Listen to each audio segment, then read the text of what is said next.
Alright, hi everybody. What we're gonna do is just go ahead and look at some messages.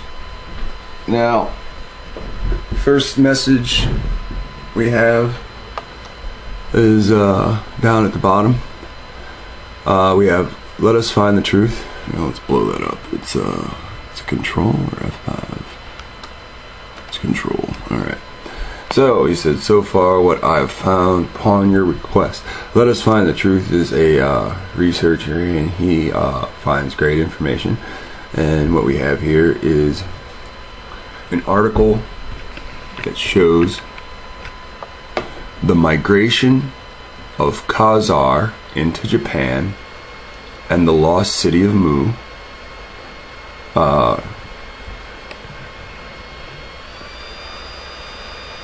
What you see in the title bar, though, is actually more interesting. I'm going to go back to that and read the title bar.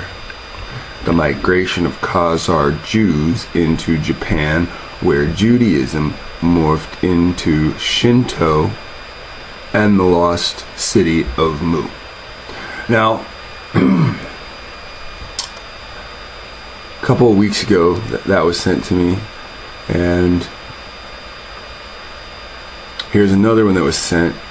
I don't know who sent it, but maybe if we go through some of the mail, we'll find out who the sender was. And then we have the Hata, which Brother Saint Mike has shown me, which I believe as well is Hittites, either a branch or the whole, moving into the area.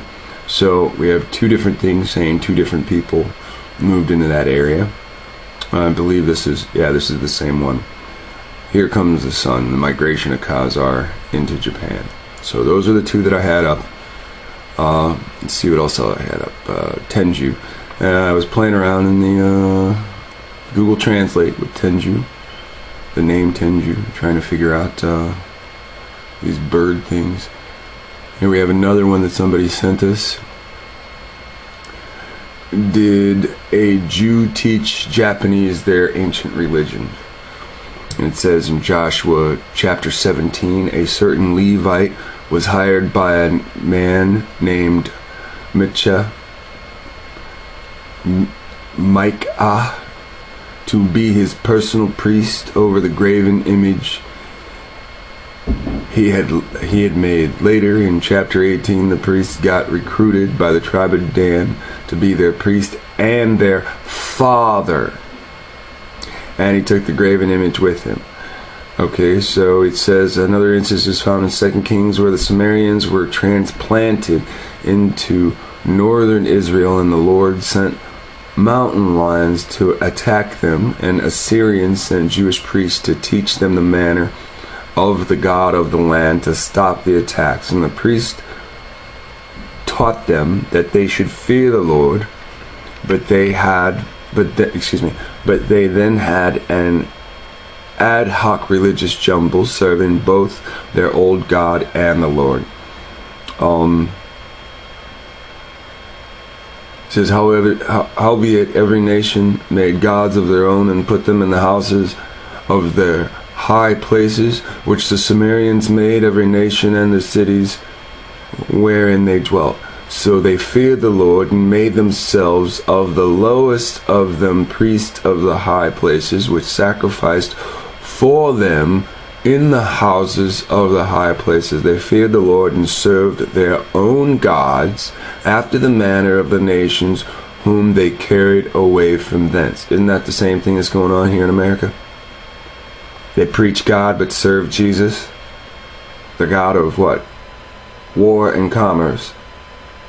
So these nations feared the Lord and served their graven images, both their children and their children's children, as did their fathers, so too they unto this day, as did their slaves, as did their captives, as did the children of Israel that are captive in the, never mind.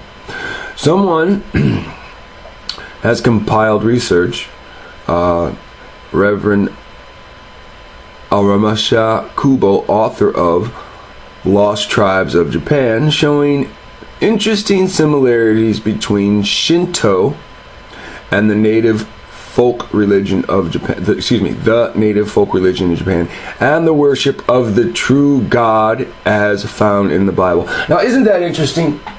Now, this isn't some American saying this or that. This isn't, this is some other person showing lost tribes of Japan saying, I don't believe this person's American. That looks like a click-on thing. Let's see where this person was taught, where they were educated from. Is a Japanese Christian pastor. Okay, so he's a Christian pastor and he's from Japan. So that's not that great. But he's talking about the true God found in the Bible. So these things that equate here isn't talking about these people worshiping other gods and Jesus. These things are other gods and the Creator. Again, this led the researcher to conjecture that the Japanese may be a lost tribe of Jews. Alright, so here we have Mysteries of the Bible, another article, Lost Tribes, Japan, and this is where one leads to the other, right? And is Shinto a foreign religion imported into Japan? And then they have their humanistic image of Tengu again. Alright, so let's get back to mail again. Alright, so we have somebody called Literally Concerned. Have you ever heard of Hendra Lax? I thought you could do some research or story and present it. No, I haven't heard of Henrietta Lax. Helen Lawson was an African American. She's an American Indian woman who was unwitting source of cells. The unwitting source of cells from her cancerous tumors were cultured by George Otto Gay to create the first known immortal cell line. Oh wow. So look at it. This is known as Hela cell, or the Hela cell. The very Hellenistic thing. So this person, Henrietta Laux, was born Loretta Peasant on August 1st, 1920 in Roanoke, Virginia. Interesting, it'd be Roanoke, right? To Elza and Johnny Peasant. Her family is uncertain how her name changed from Loretta to Henrietta. Her mother died giving birth to her 10th child in 1924. Henrietta's father felt unable to handle the children after his wife's death, so he took them to Clover, Virginia, and distributed the children among relatives. 4-year-old Henrietta, nicknamed Henny, ended up with her grandfather, Tommy Lax, in a 2-story log cabin that had been the slave quarters of her white great-grandfather's and great-uncle's plantation. She shared a room with her 9-year-old first cousin, Dave Day Lax. In later life, at the age of 14, Lax gave birth to son Lawrence, in 1939. Her daughter Elsie was born, carried her first cousin Lax. At the end of 41, their cousin Fred Garrett convinced the couple to leave the tobacco farm and have day work in Bethlehem steel mill. Day moved to Maryland, Bethlehem. And I think that's funny.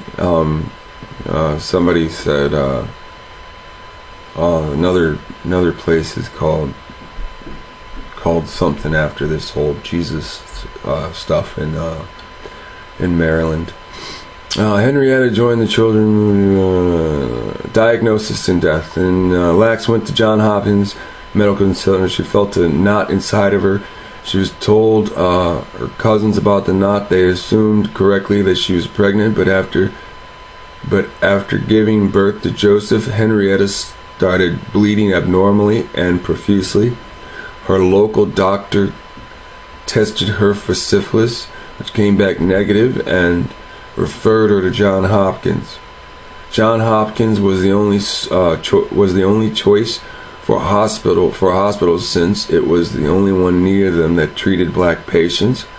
Howard W. Jones, her new doctor, examined Henrietta and the lump in her cervix. He cut off a small part of the tumor and sent it to the pathology lab. Soon after, Lex was told that she had a malignant epidermoid carcinoma of the cervix. Following Odo Gray's death in 1970, colleagues write a tribute discovered that Lex cancer had been misdiagnosed and was actually adenocarcinoma of the cervix, which was a common mistake at the time, and the treatment would not have differed.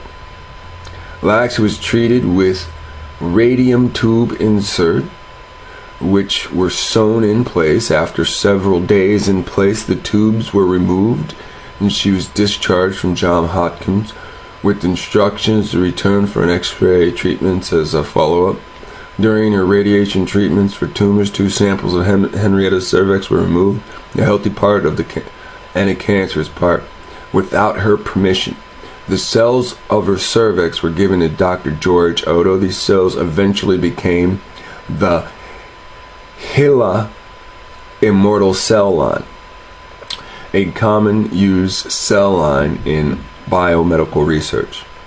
The significant pain and without improvement, Lex returned home on the 8th for a treatment session, but was asked to be admitted. She remained in the hospital until the day of her death.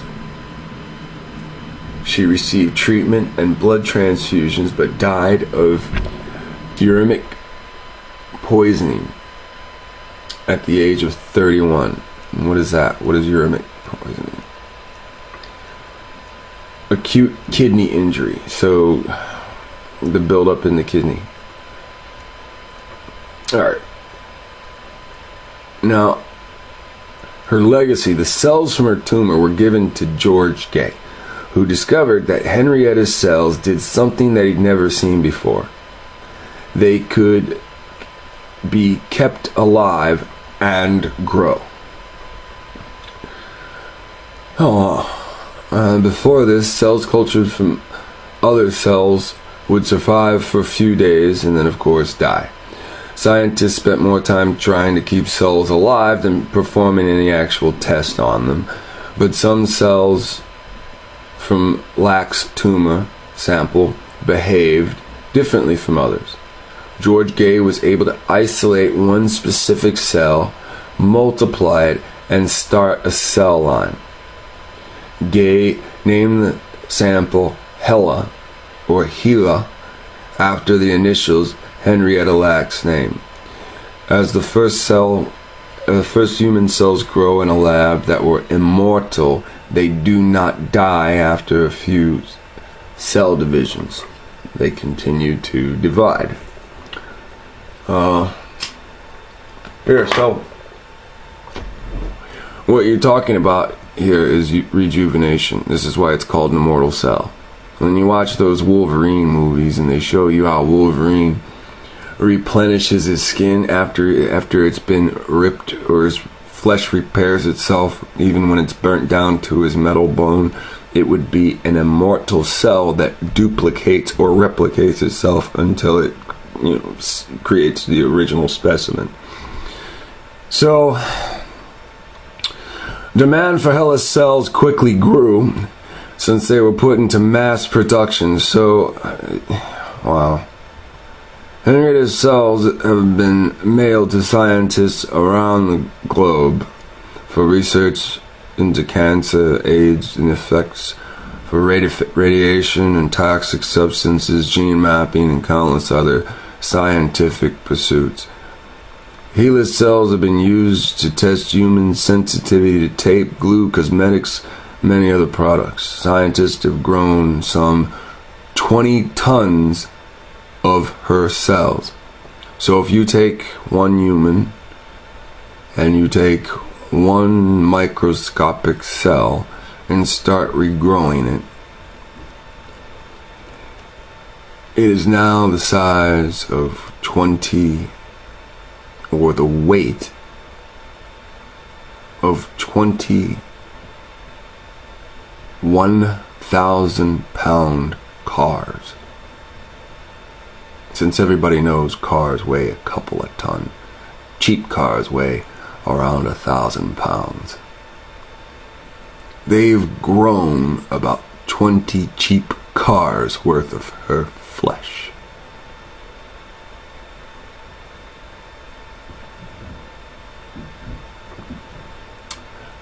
Ah, boy. And there are almost 11,000 patents involving her cells. In the early 1970s, the family of Henrietta Lacks received numerous phone calls from researchers who wanted blood samples from them to learn about the family's genetics in order to combat widespread contamination being used by the HeLa cells and other cell cultures. The family questioned this, which led them to learning about the removal of Henrietta's cells. So could you imagine this? The world's been repopulated with your ancestors' DNA for any type of research you can imagine. The cookies, the crackers you eat, from the gel you put in your hair, from what you shave with, anything you can imagine, your ancestors been technically tested on. Oh wait, she's dead. It's just her cell regrowing, trying to what? Regrow itself? It's really weird. All this finance these people have put forth and made off of your family's back, literally. I mean, literally.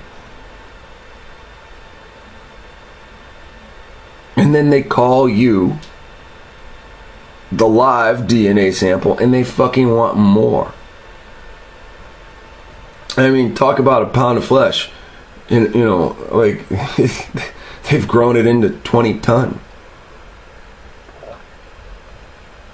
Just think, if they don't like you, they can regrow your flesh and clone you and kill you again. And again. And again. Until they run out of money, or they're just bored with doing it.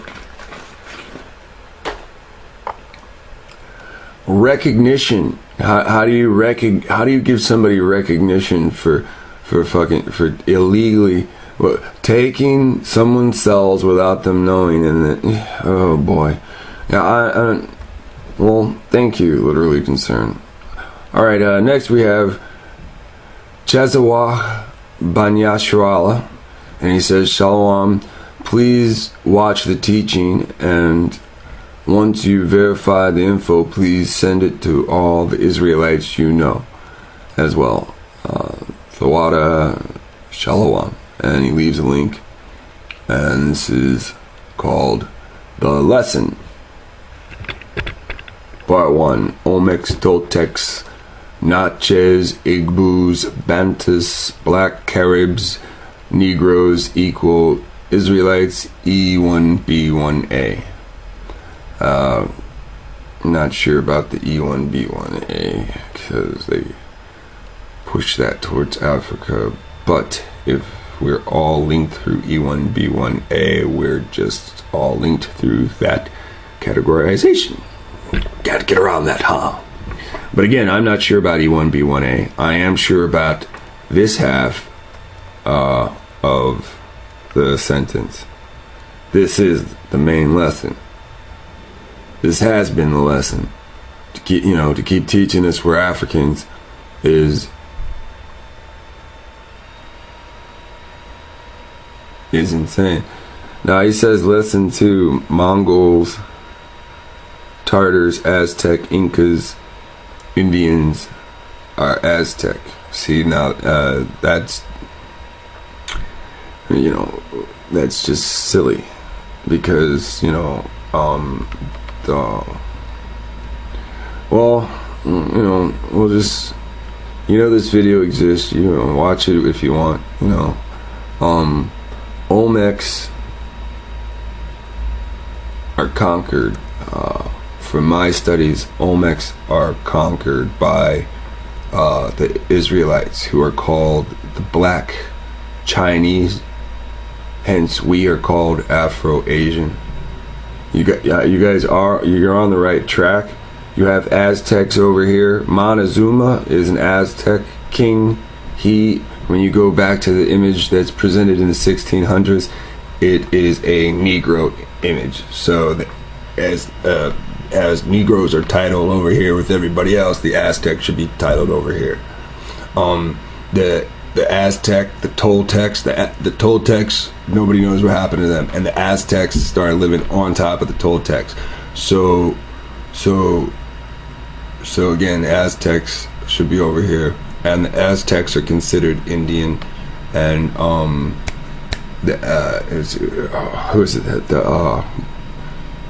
who's the other ones that are down there? It's the Mayans. The Mayans should be over here too. And those are under Indian classification. The Black Caribs, there is no other kind of Caribbean. So I don't, that's an oxymoron. So look, you guys know this video exists. It's not like I'm trying to, say it doesn't exist. I can tell from the title. I'm gonna have mixed issues about this, but here's the good part. I want you to listen close.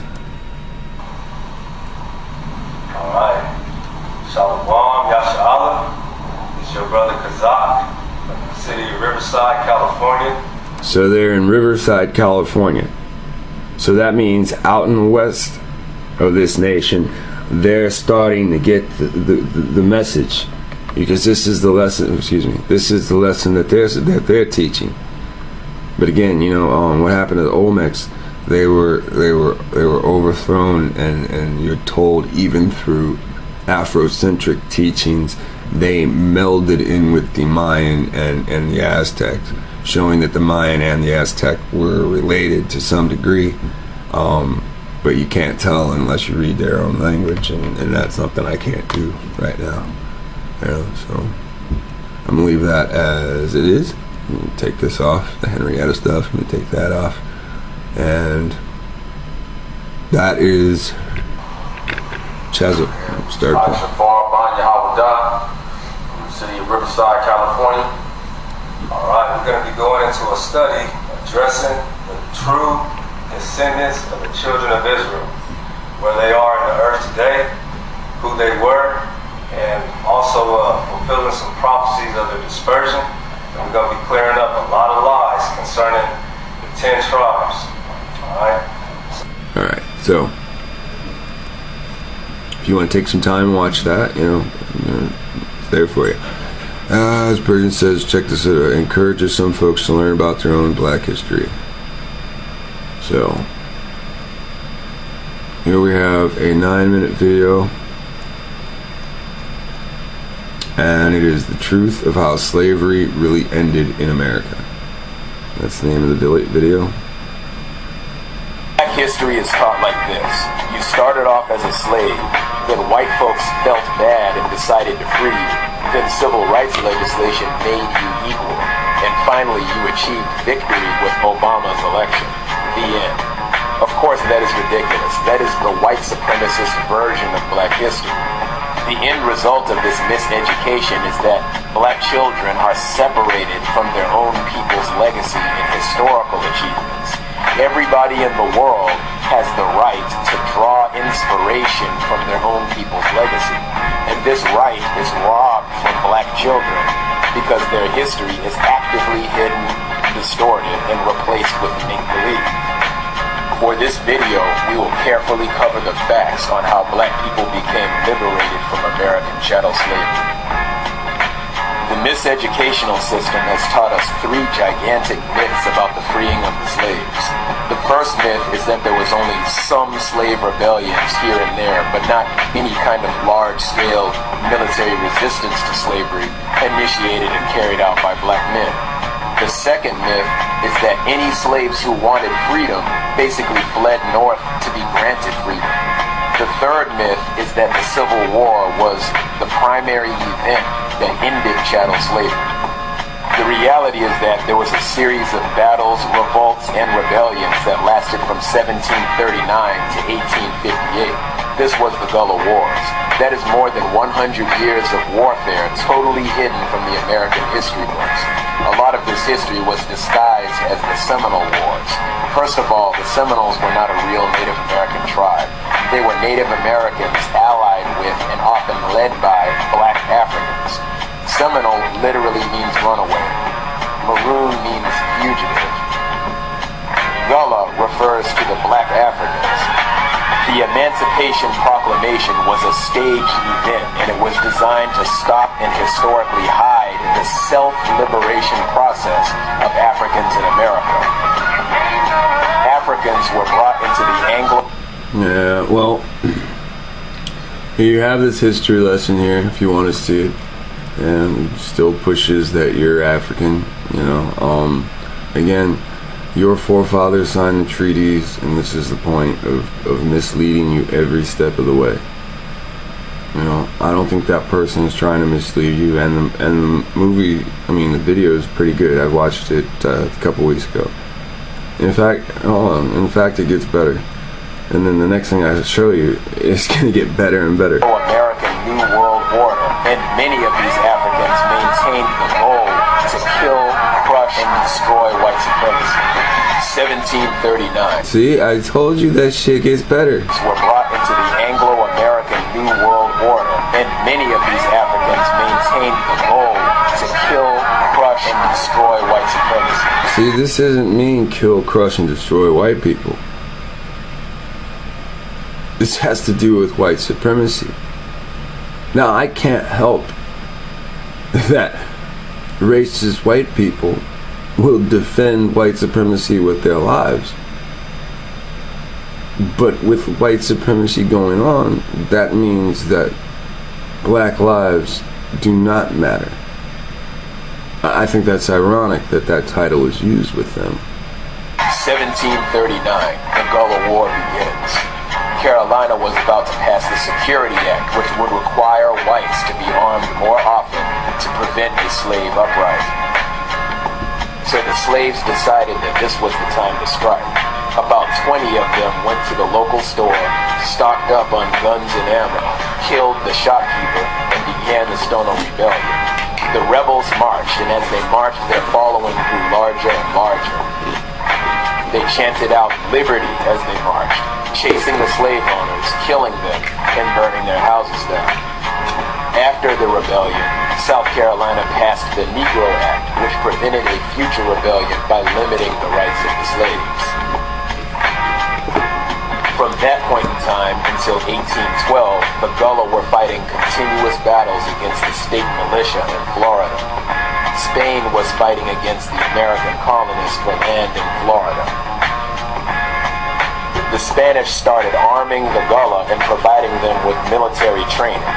The Gullah used this military equipment and training to defend their own free, independent black towns.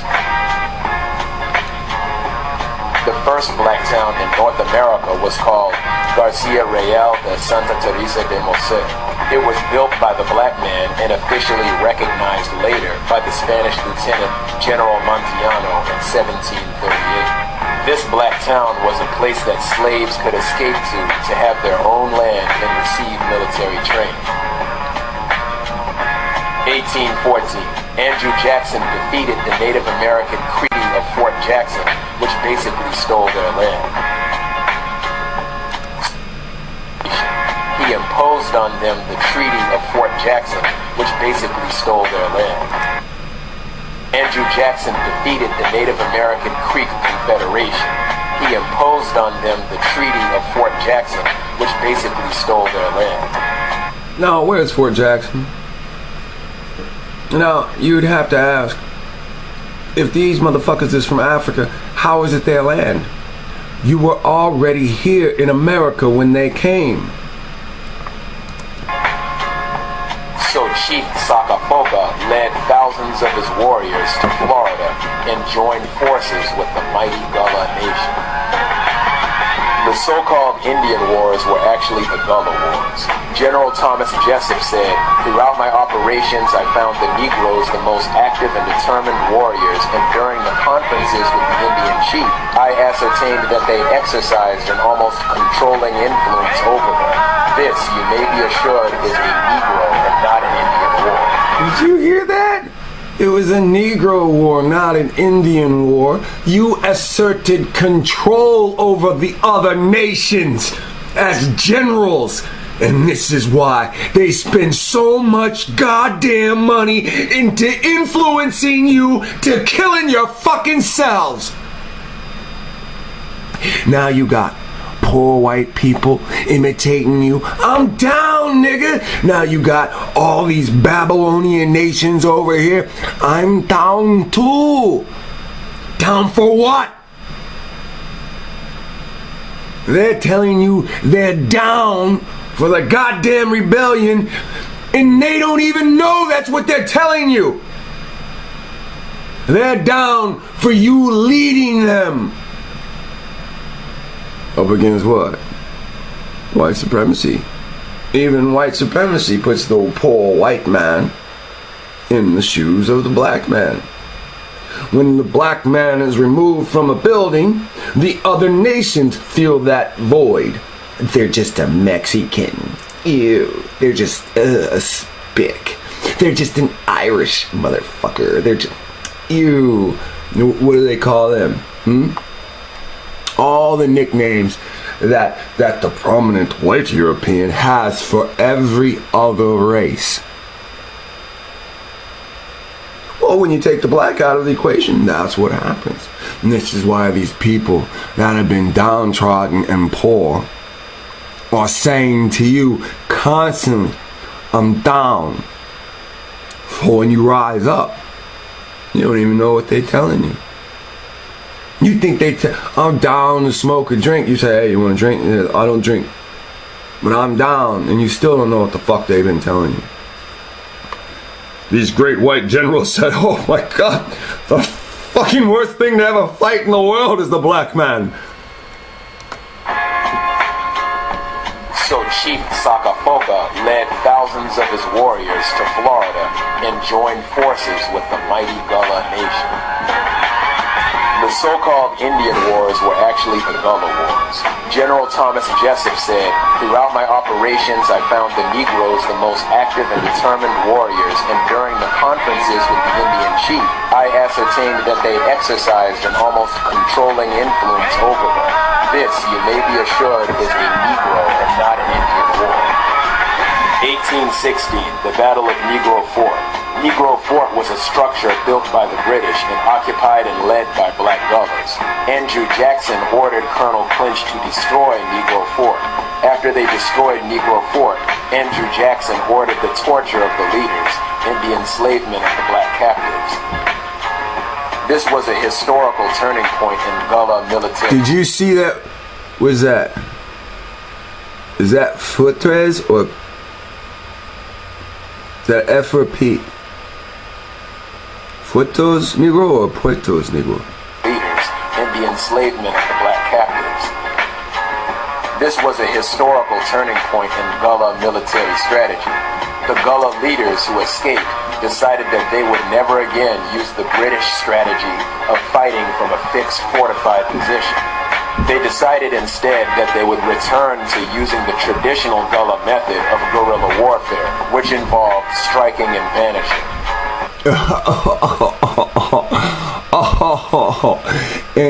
And your brainwashed shit tried to get you to understand.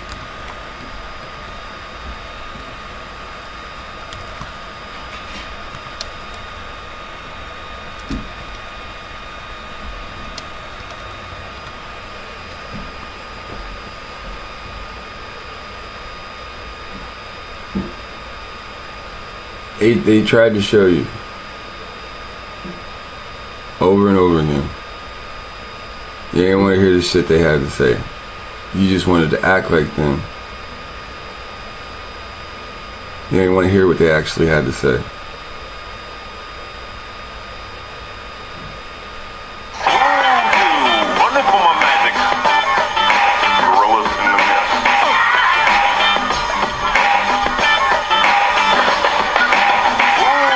Why they show you U.S. government chasing black people and chasing niggas in the fucking wilderness?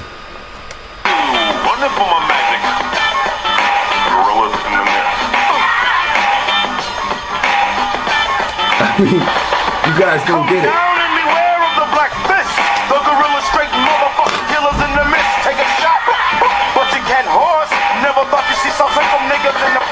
Never thought you'd see South Central niggas in the forest. And what did we get today? We got a message. We got a message from the niggas out west saying, hey, we know who we are.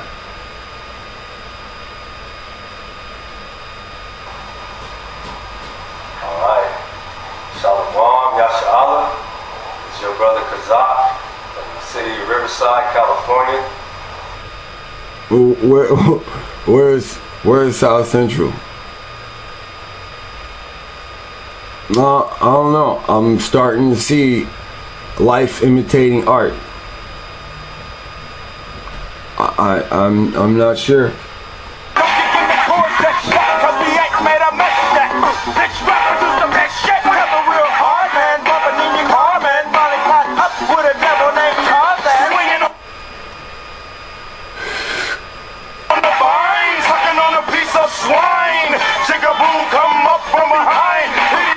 Yep. So he's not talking about himself eating the swine, he's talking about them eating the swine, and their nickname for you is Jigaboo, and you come up from behind. So history repeats itself. The Gullah or guerrilla wars shall take place again. Luring the enemy into strange areas. The forest. The pasture. The swamp. They had the advantage with decentralized warfare because they knew the land better. As more and more slaves fled south for freedom, thousands of U.S. soldiers died at the hands of the superior Gullah warriors. 1818, the Battle of Suwanee. A stretch of towns along the Suwanee River was occupied by a series of self-sufficient Native American and Gullah colonies. Once again, General Andrew Jackson came to terrorize and invade them. The Gullah and the Native American warriors, allied in the swamps, inflicted heavy damage on the invading army. Andrew Jackson was defeated by the Gullahs, however he fraudulently claimed the battle as a victory. After the Gullah warriors, Andrew Jackson came to terrorize and invade them. The Gullah and the Native American warriors, allied in the swamps, inflicted heavy damage on the invading army. Andrew Jackson was defeated by the Gullahs, however he fraudulently claimed the battle as a victory. Go back to the video where I went to Washington the first time and went to the Indian Museum, and it tells you that the United States had to be able to force the Indians into the treaty, because if they didn't, they would not survive the next year. The Indians did not know that. The Indians fell for the bluff and signed the treaties which prolonged the English stay. How long, you say? 400 years today. So let's go back to the messages. Alright, so we got to, if you are uploading for lesson Roman translation of Korean, they too follow the God of War, Islam, War of Religion. Let's see what this is. Islam 6-minute video. Good morning, it's 29 December 2015, and we're going to talk about Islam. It's the religion of war. It was created to be that way. The Third World War, this is Albert Pike over 100 years ago. The Third World War must be fomented by taking advantage of the differences caused by the agenda of the Illuminati between the political Zionists and leaders of the Islamic world. The war must be conducted in such a way that Islam, the Muslim Arabic world, and the political Zionists, state of Israel, mutually destroy each other. We shall unleash the nihilists and the atheists, and we shall provoke a great social cataclysm, which in all its horror will show clearly that all nations the effect of absolute atheism. Nihilist. Remember, we did the definition of nihilist. The definition that they show of nihilist is not what a nihilist really is.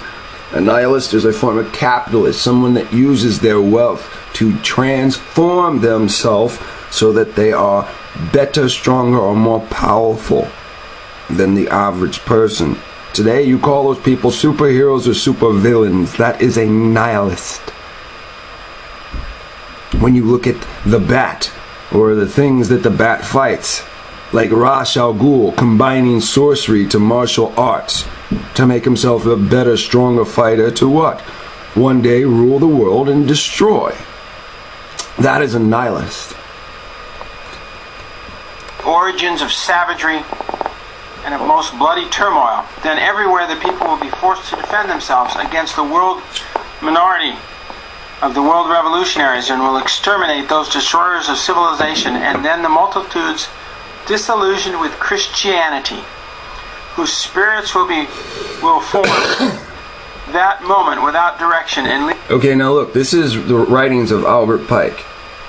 This is the King Freemason at the time, the head of the Scottish Rite, head of one branch, one controlling branch, the branch of the South.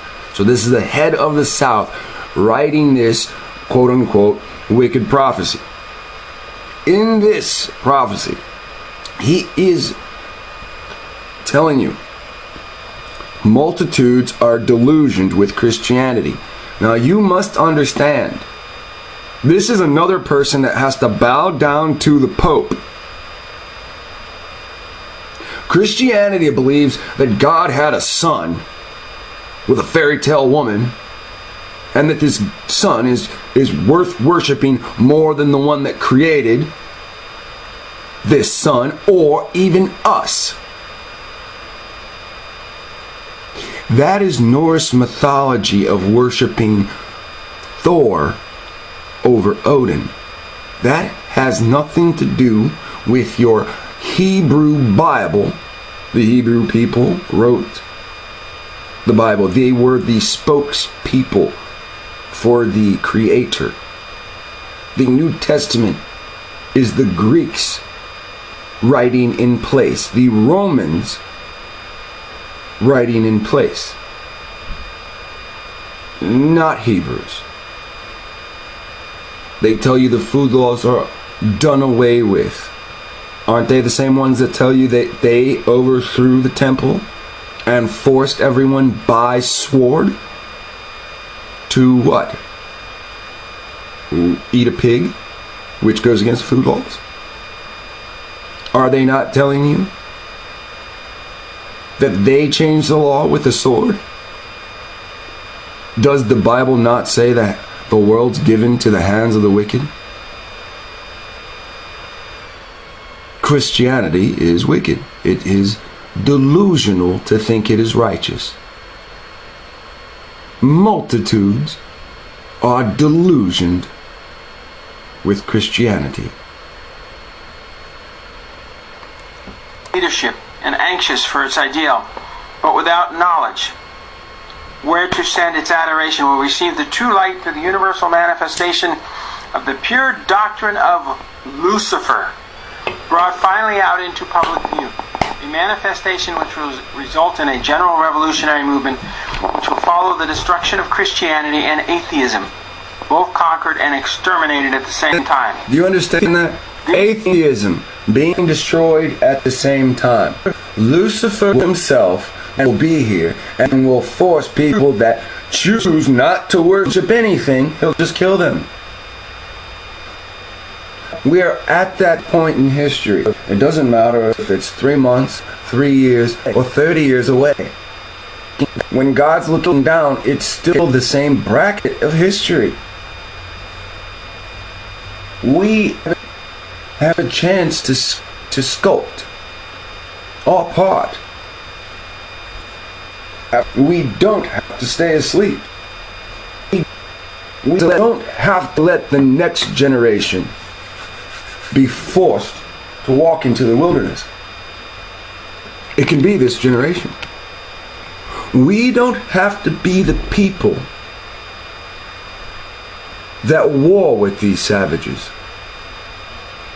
We don't have to be the people that fill the FEMA camps.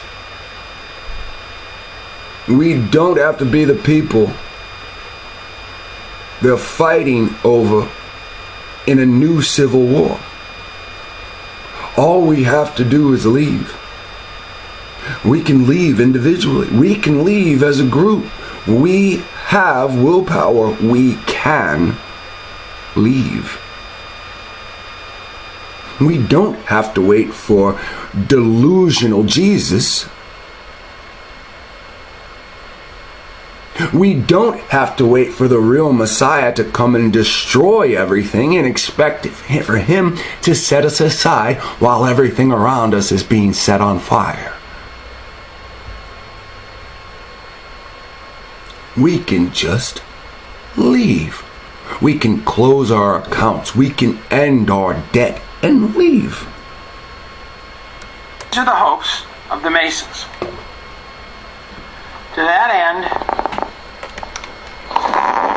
we see that Islam was created by who?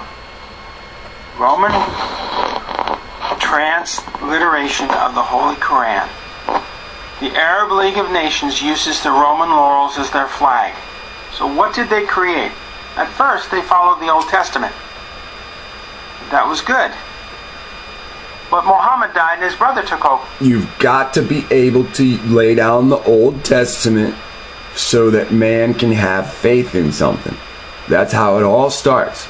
The minute you get away from the Old Testament, that's when corruption begins.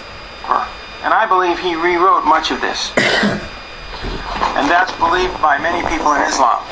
The worst thing that could have happened in Islam, will read the Quran and the Old Testament. Islam is the religion of murder. Abum 28 in the Quran says, Muhammad said, God sent the prophets. You did not listen. God sent Yeshua. You did not listen. God sent me to tell you his laws again. Now that doesn't sound a lot like murder, does it? Look what his brother did. Yeshua is the Son of God. Muhammad is the greatest messenger, according to both Muhammad and Buddha. But what are the precepts that Muhammad's brother rewrote? He wrote you can rape, marry, and divorce prepubescent girls, little babies, Quran 65:4. You can enslave for sex and work. These are the Quran references. You can beat sex slaves, Quran 4:3. You will need 4 Muslim male witnesses to prove rape.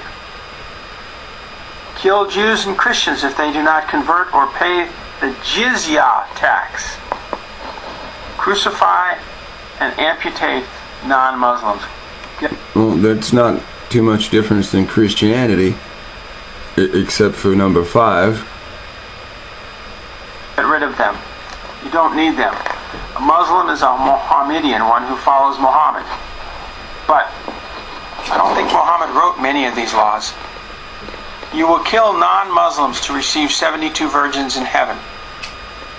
But this is what they're taught now by the Romans and Americans in their mosques. You will kill anyone who leaves Islam. You will behead non-Muslims. You will kill and be killed for Allah. A verse of the sword. You will terrorize non-Muslims. You will steal from non-Muslims. Well, that's a little bit outside of our scope.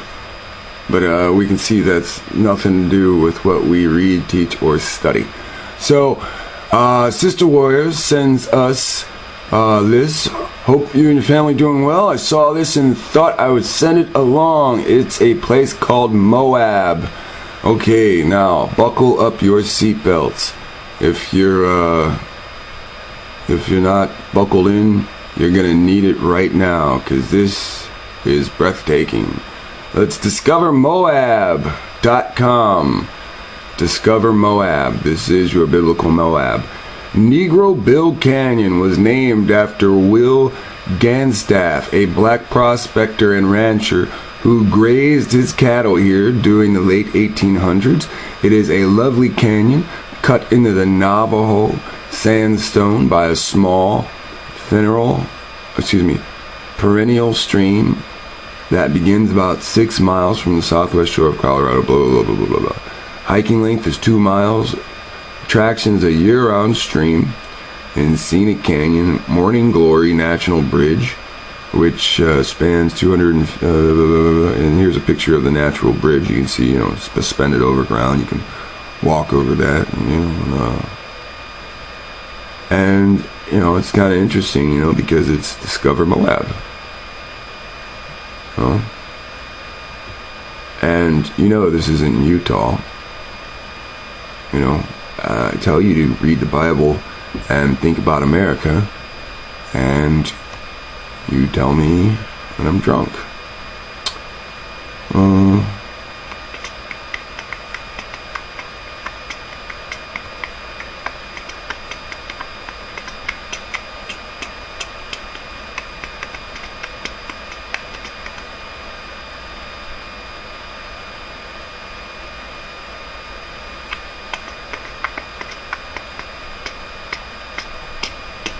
This one is Barzel.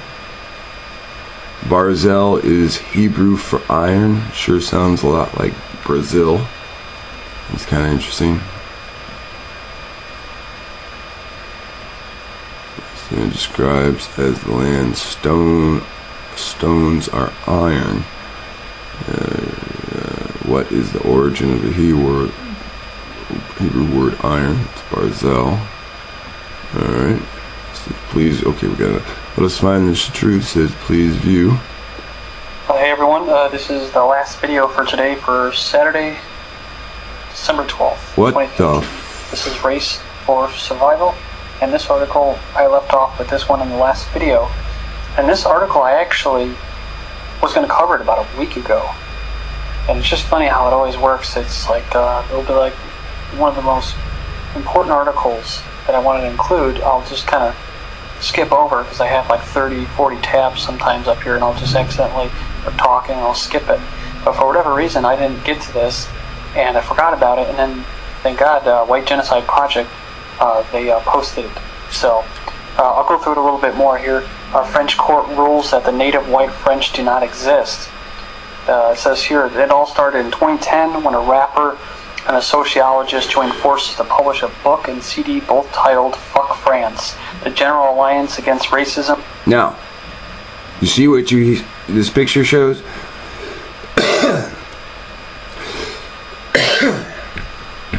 See what this picture shows? A bunch of black people. Now, if I type in, you know the game, we go to Google, we go to images, we go to white supremacy capital, we go to images, type in French people. Computer, show me what French people look like through images. Now, this is French people. Okay? Now, all of a sudden, we have a special category. And it's called black. Now, when we click that, black French people. Now remember, you're Afro-Asian. You are not African, you are Afro-Asian. And what happens is, you become what? Marginalized. Right? So you're pushed aside. So when I say, computer, show me fucking French people,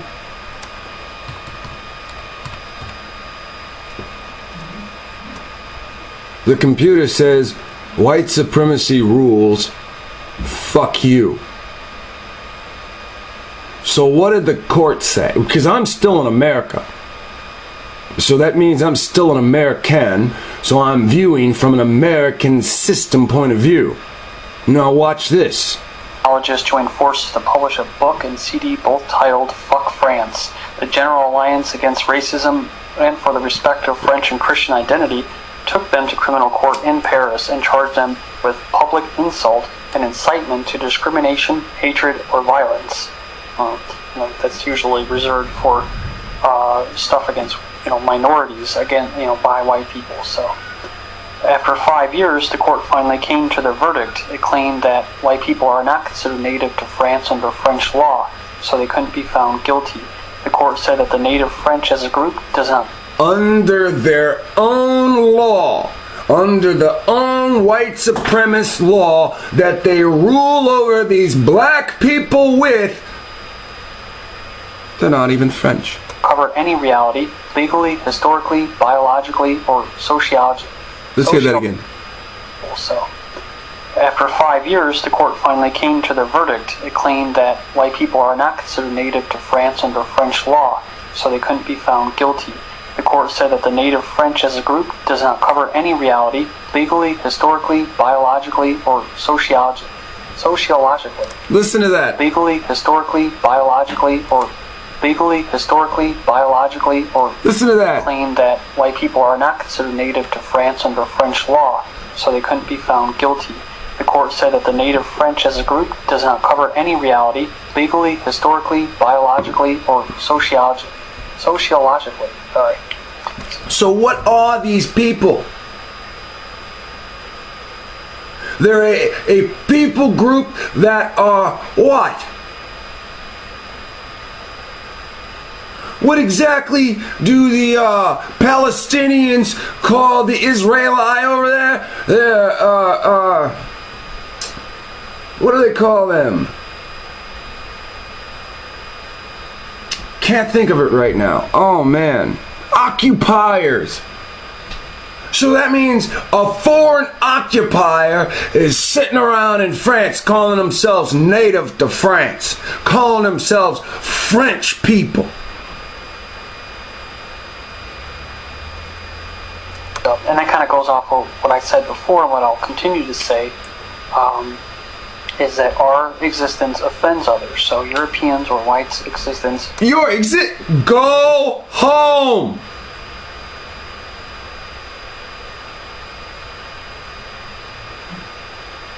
Wouldn't that be the bottom line? Hey, everybody go back to your original fucking home and stop oppressing other people. Where do the Caucasians go back to? Don't even give me that Caucasus Mountain shit. That's a fucking myth. The French. Where do these people come from? Wales, the people of Wales don't even belong there. They crawled out of some fucking island. They crawled out of a hole in the ground from an island that's called a Phantom Island.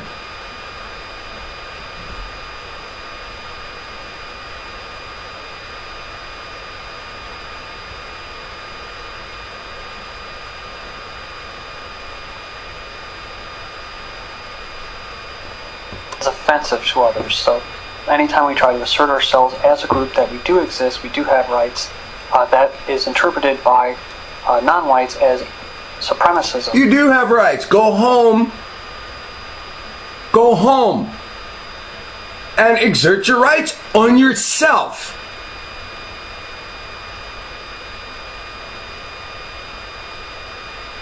If you come from an island in the sea, go find it. If you come from hell, crawl back.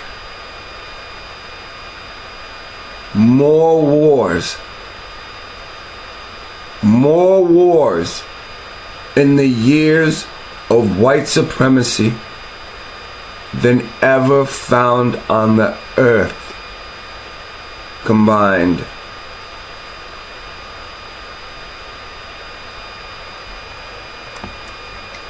Or racism. So, but technically it is racism, but they Yeah, the words got twisted up to racism means that you hate everybody outside your race. It's just not true. It's ruled that whites or the white race is in no way a legal component of the quality of the French, and that apparently the native white French do not constitute a group of people according to the 1881 Act on Freedom. What does Deuteronomy 32 say? A people that are not. How many times have I told you? I can't believe somebody sent me this. That's such a blessing. You have moved me to jealousy, so I shall enslave you with a people that are not. A foolish people. These people are so foolish. In their own courts, they've stated, we're not even a people. When they say that you're a fucking monster, they've also admitted, well, you're a monster that God created, and we stole your land, but we're the real monsters, and we're not even a people group. We're not. They're saying they're not even a fucking people group.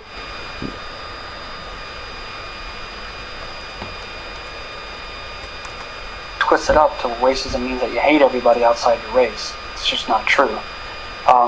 It's ruled that whites or the white race is in no way a legal component of the quality of the French, and that apparently the native white French do not constitute a group of people according to the 1881 Act on Freedom of the Press. I think it's a female judge, said, in this trial we were pushed to consider the concept of anti-white racism and the question of whether the white French represent a group defined by law. It says, according to this law, indigenous groups are encouraged to maintain and strengthen their own institutions, cultures, and traditions. It gives them a right to remain distinct and prohibits discrimination against them. So white American Indians, Australian Aborigines, New Zealand's tribal people are considered native to the respective places. Certain high-ranking officials do not consider white people native to Europe or in fact anywhere on the planet. Similar to if you're American, you know what I'm talking about. I think most of my audience is American. As you hear the nonsense that you're not a Native American, and like I mentioned in the last video, that if you were born here and your parents and your grandparents were born here, then you are technically a Native American. Okay, well, I'm going to say this. I'm sure the French white people said the same thing. But technically, by law, you're not. You're a fucking European that colonized the people that were already living here. Now here's the idiot's fucking point of view. Hey, if the black people in France that you fucking taught them, they arrived there on boats, right? But the court just said they're fucking native to France and the whites aren't. Guess what the courts here in America are going to say?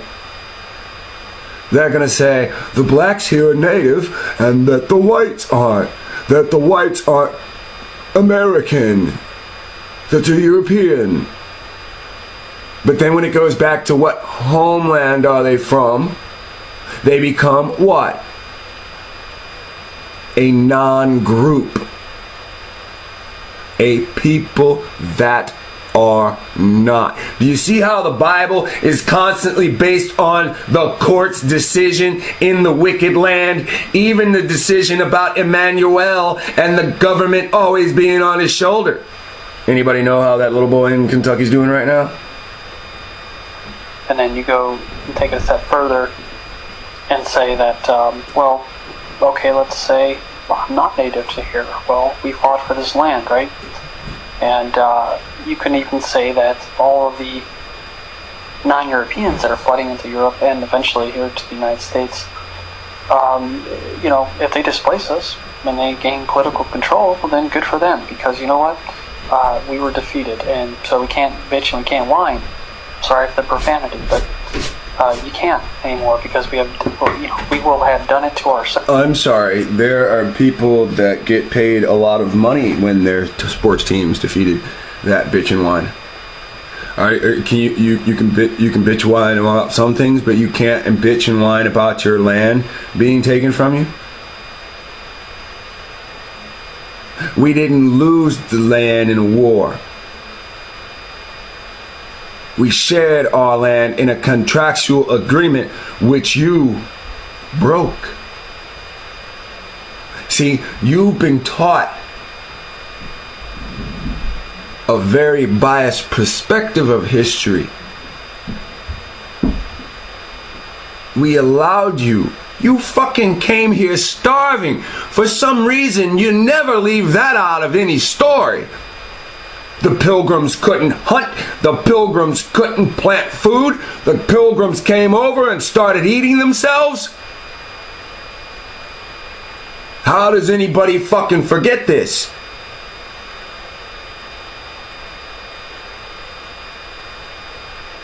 Then what? Then the Indians helped them. The Aboriginal people helped them. They taught them farming. Till they found out they couldn't farm. Their skin was cursed. Then they remembered what their ancestors said. And that's when these people decided to enslave you and make you forget your history, so you wouldn't remember who your oppressor was at that time. So down the road, we can't say, well, we were the Native Americans. No, we just allowed it to happen.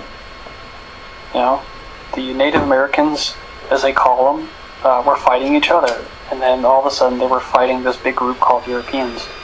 And they lost. So like I mentioned earlier, I'm more... Oh my God. That is such a biased perspective of history. Alright, well... So... There's no such thing as white native French people. Native white French people. Oh, we're going down from here. Literally concerned. Have you ever heard of Egypt's Imhotep, biblical Joseph? Considering the similarities between the two, I think it deserves a serious investigation. Also, Imhotep's tomb was found with nobody. I checked YouTube for info, but not too many people are talking about it, which pisses me off because the lie that's being pushed that Joseph's tomb was found in Egypt with light-skinned statues. Fair point.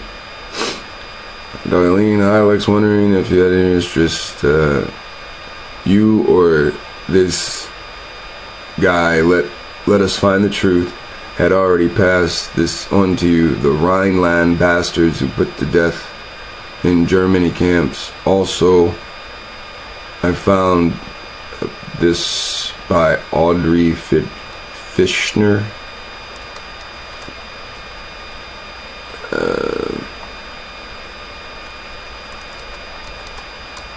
Here, change it.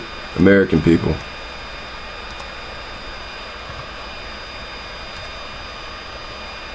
Right.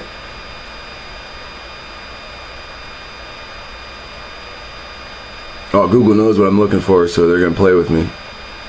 Alright, so every time you see a picture, it's diversified. Babylonian diversified. Right? The melting pot with Caucasian Europeans added now.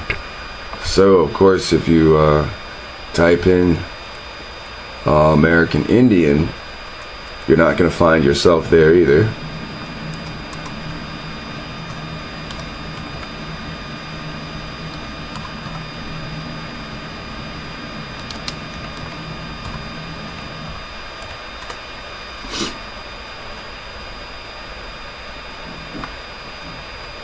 Images.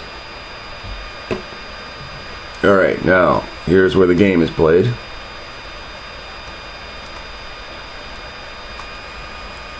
We'll open two new Google shit boxes, right?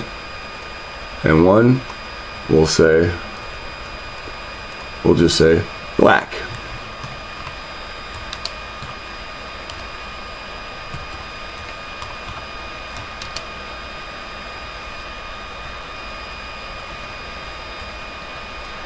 It's funny when shit pops up when you type in shit stuff.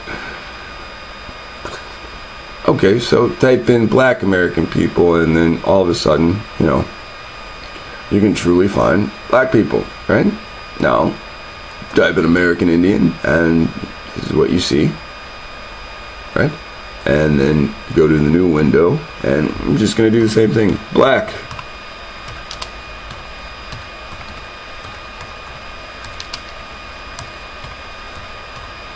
Black American Indian.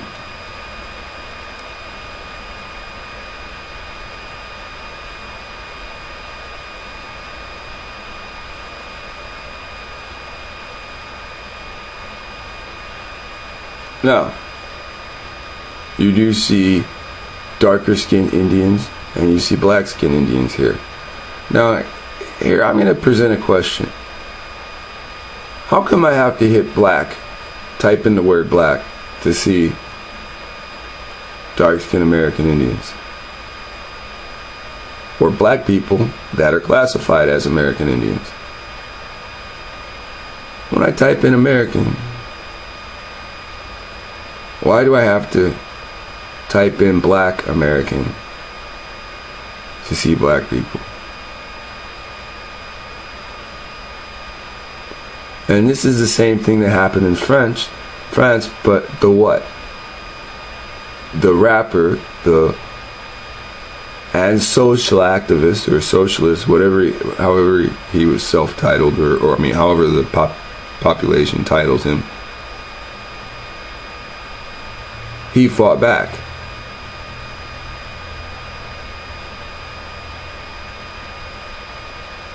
And he sued. And he made white French people say that white French people are not native to France in any way, shape, or form through any book or any form of history. He is their king.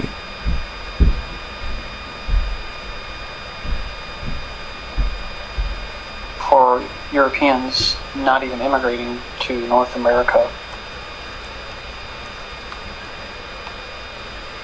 So, we were looking for Audrey Fishner, right? So, type that in.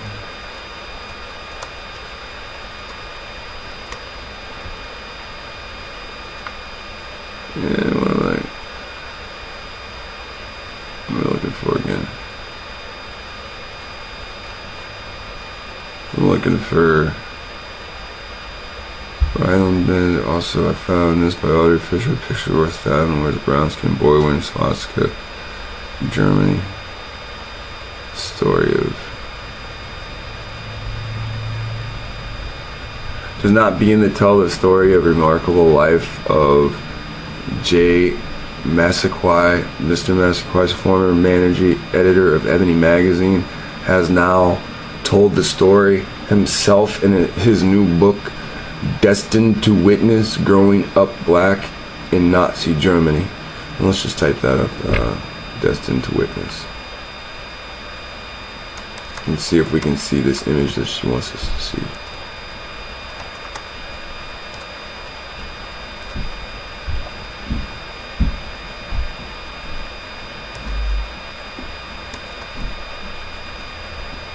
Come on, Google.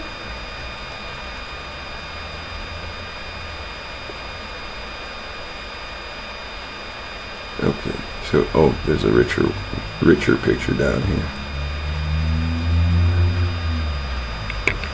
And there you have the picture she's showing you.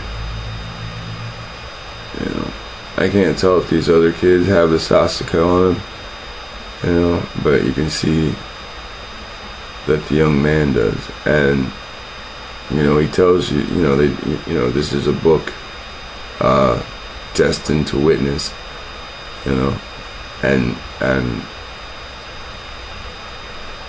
this is your own people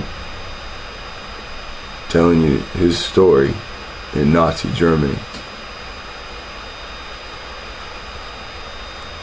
Alright, let me cut some of these down. Yeah. That one's a trip, man. Alright, So let's go back to, whoa, too far in, there we go. Alright. Yeah, but it's around the truth, greetings, stop for.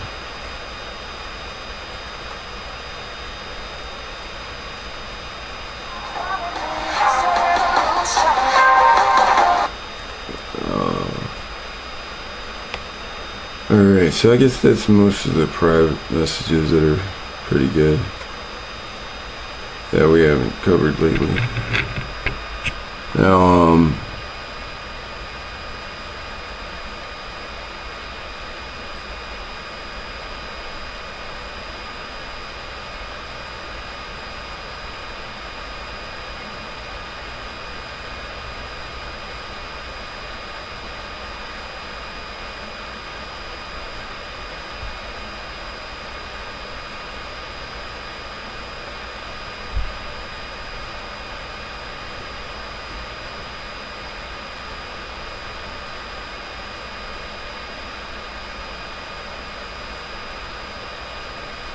Now,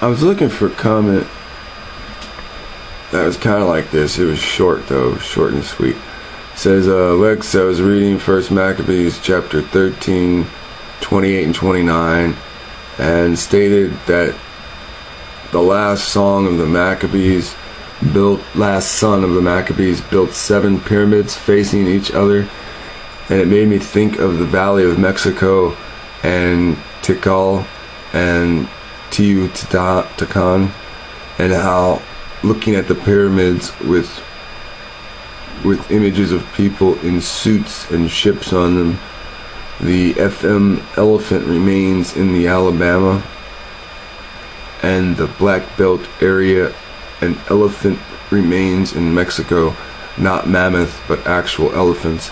So he brings up a good point of the pyramid structures that are throughout South America, and who might have, Valley of Mexico, Central America. And he also brings up a good point of bones of elephants being found and the locations of them being on this side of the world, when they tell you constantly all the elephants came out of Africa. Alright, so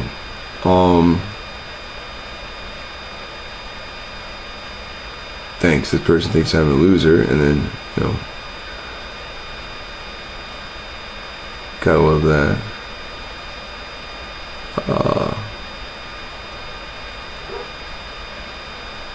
I cannot see the one I'm looking for. Somebody had said, mentioned Mars Hill from the book of Acts, chapter 17, that Mars Hill is actually in North Carolina, and that one was one I wanted to see.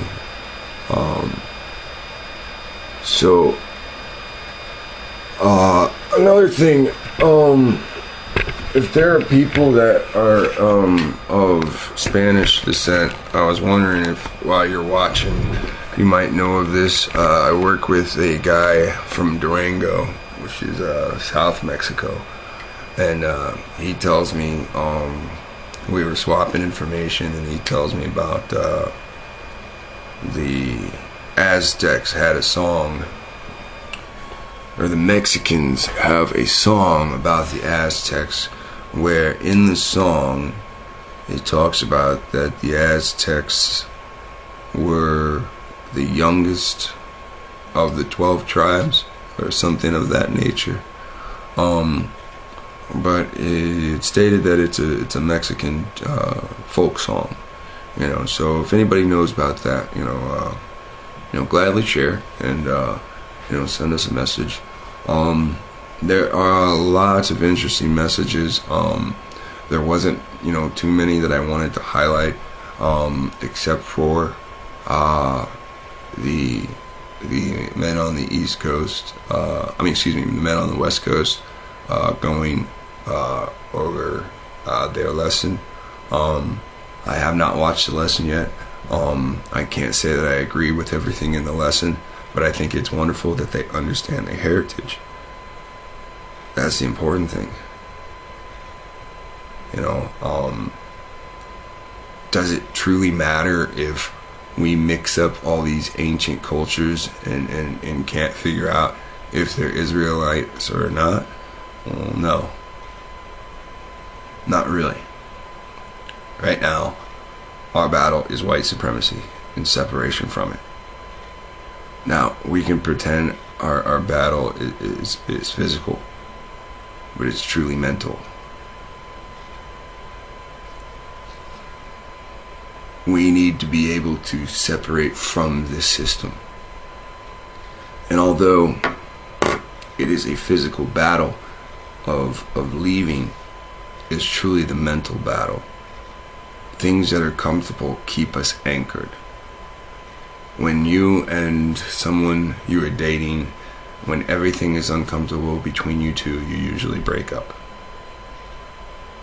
So, things here are very uncomfortable. So I think that it is time for us to separate from it.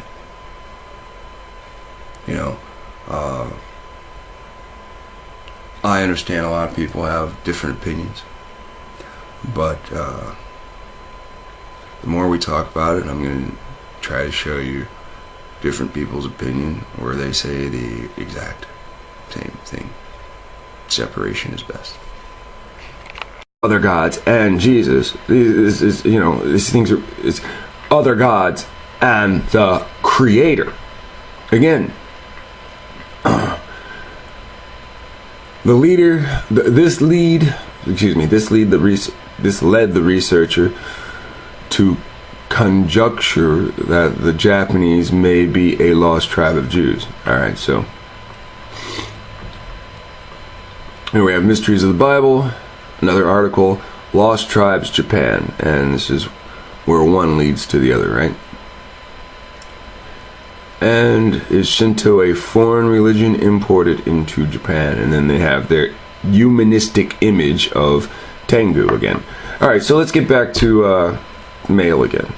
Alright, so we have somebody called Literally Concerned. Have you ever heard of Hendra Lax? I thought you could do some research her story and present it. No, I haven't heard of Henrietta Lax. Helen Lawson was an African American. She's an American Indian woman who was unwittingly source of cells. The unwitting source of cells from her cancerous tumors were cultured by George Otto Gay to create the first known immortal cell line. Oh wow. So look at it. This is known as Hela cell, or the Hela cell. The very Hellenistic thing. So, this person, Henrietta Laux, was born Loretta Peasant on August 1st, 1920 in Roanoke, Virginia. Interesting, it'd be Roanoke, right? To Elza and Johnny Peasant. Her family is uncertain how her name changed from Loretta to Henrietta. Her mother died giving birth to her 10th child in 1924. Henrietta's father felt unable to handle the children after his wife's death, so he took them to Clover, Virginia, and distributed the children among relatives. 4-year-old Henrietta, nicknamed Henny, ended up with her grandfather, Tommy Lax, in a 2-story log cabin that had been the slave quarters of her white great-grandfather's and great-uncle's plantation. She shared a room with her 9-year-old first cousin, Dave Day Lax. In later life, at the age of 14, Lax gave birth to son Lawrence, in 1939. Her daughter, Elsie, was born, carried her first cousin, Lex. At the end of 41, their cousin Fred Garrett convinced the couple to leave the tobacco farm and have day work in Bethlehem steel mill. Day moved to Maryland, Bethlehem. And I think that's funny. Somebody said another place is called something after this whole Jesus stuff in Maryland. Henrietta joined the children. Diagnosis and death. And Lex went to Johns Hopkins Medical Center. Fullest of them priests of the high places, which sacrificed for them in the houses of the high places. They feared the Lord and served their own gods after the manner of the nations whom they carried away from thence. Isn't that the same thing that's going on here in America? They preach God but serve Jesus, the God of what? War and commerce. So these nations feared the Lord and served their graven images, both their children and their children's children, as did their fathers, so too they unto this day, as did their slaves, as did their captives, as did the children of Israel that are captive in the... Never mind. Someone has compiled research, Reverend Aramasha Kubo, author of Lost Tribes of Japan, showing interesting similarities between Shinto and the native folk religion of Japan, the native folk religion of Japan, and the worship of the true God as found in the Bible. Now, isn't that interesting? Now, this isn't some American saying this or that. This isn't, this is some other person showing Lost Tribes of Japan saying, I don't believe this person's American. That looks like a click-on thing. Let's see where this person was taught, where they were educated from. Is a Japanese Christian pastor. Okay, so he's a Christian pastor and he's from Japan. So that's not that great. But he's talking about the true God found in the Bible. So these things that equate here isn't talking about these people worshiping. Alright, hi everybody. What we're going to do is just go ahead and look at some messages. Now, first message we have is down at the bottom. We have, let us find the truth. Let's blow that up. It's Control or F5. It's Control. Alright. So, he said, so far what I've found upon your request. Let us find the truth is a researcher, and he finds great information. And what we have here is an article that shows the migration of Khazar into Japan and the lost city of Mu.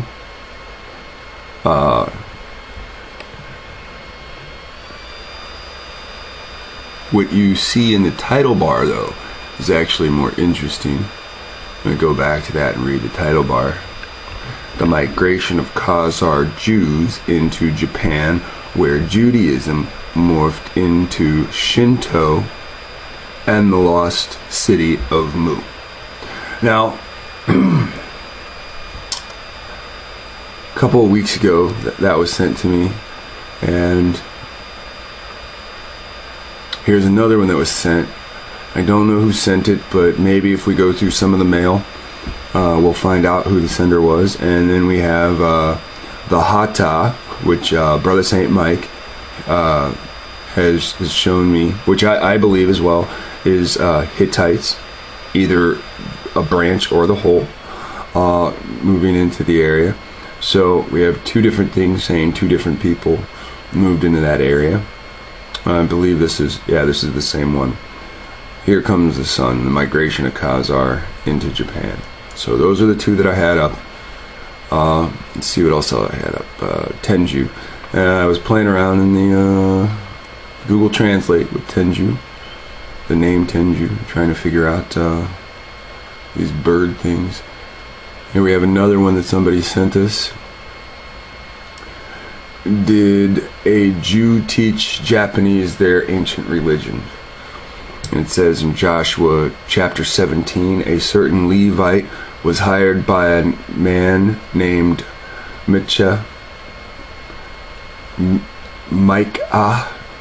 to be his personal priest over the graven image he had made. Later in chapter 18, the priests got recruited by the tribe of Dan to be their priest and their father, and he took the graven image with him.